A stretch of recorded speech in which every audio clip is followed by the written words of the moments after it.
हम कहते हैं कि आज के बच्चे उन्हीं के कंधों पर देश के भविष्य का बोझ है, वही देश का भविष्य है। तो क्या भविष्य के साथ खिलवाड़ हो रहा है? और अगर ऐसा हो रहा है, खिलवाड़ हो रहा है, उनका हक मारा जा रहा है, तो ये इसके लिए जिम्मेदार कौन है? सीबीएसई का मार्क्स घोटाला, किसने छात्रों का हक मारा? नीट यूजी कैसे पेपर लीक हुए?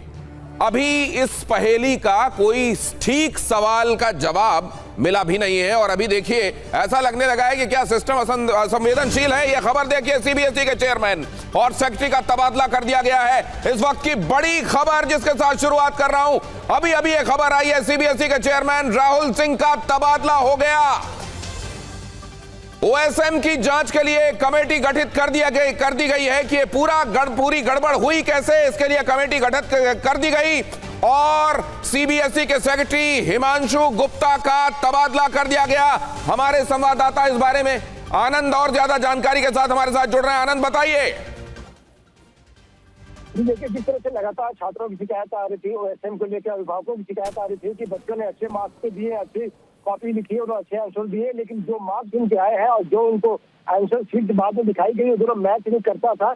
इसको लेकर पूरे देश भर में छात्रों का और अभिभावकों का गुस्सा सामने आया था। उसके बाद सरकार ने बड़ा कदम उठाया, सीबीएसई के चेयरमैन का तबादला किया, जो सेक्रेटरी उनका तबादला किया, और साथ ही साथ एक सदस्यीय कमेटी जो है वो बना दी है, जो पूरे मामले की जांच करेगी। और ये जो कमेटी है वो 1 मेंबर कमेटी है। ये ओएसएम को लेकर जो भी शिकायतें हैं और कैसे ये पूरा टेंडर का प्रोसेस हुआ था, इसकी पूरी जांच करेगी और 1 महीने के अंदर ये अपनी जो रिपोर्ट है वो कमेटी वो देगी। उस कमेटी को जो है वो एस राधा चौहान, जो कि अभी कैपेसिटी बिल्डिंग कमीशन का जो चेयरमैन है, उनकी अध्यक्षता में ये कमेटी बनाई गई है।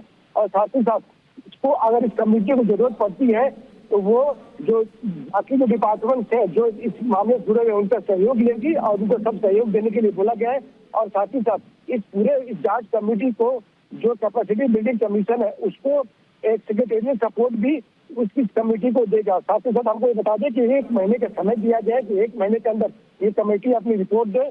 और इसको लेके कैबिनेट सेक्रेटरी की तरफ से कमेटी बनाई गई है। और जिस तरह से पूरे देश भर में छात्रों का गुस्सा सामने आया था, अभिभावकों का गुस्सा सामने आया था, उनकी शिकायत ये थी कि जो ऑन स्क्रीन मार्किंग का जो सिस्टम है उसको लेकर देश भर में विरोध भी हो रहा था कि छात्रों का ये कहना था कि हमने पेपर्स अच्छे से दिए, हमें आंसर अच्छे से लिखे हैं, लेकिन उनको मार्क्स उसके मुताबिक नहीं मिले हैं। और जब छात्रों ने इसकी शिकायत की तो उनको जो आंसर शीट दिए गए उसमें भी जो उनके सही जो आंसर थे उसमें भी उनको बहुत कम मार्क्स दिए गए थे। इसको लेकर सरकार की बड़ी किरकिरी हो रही थी।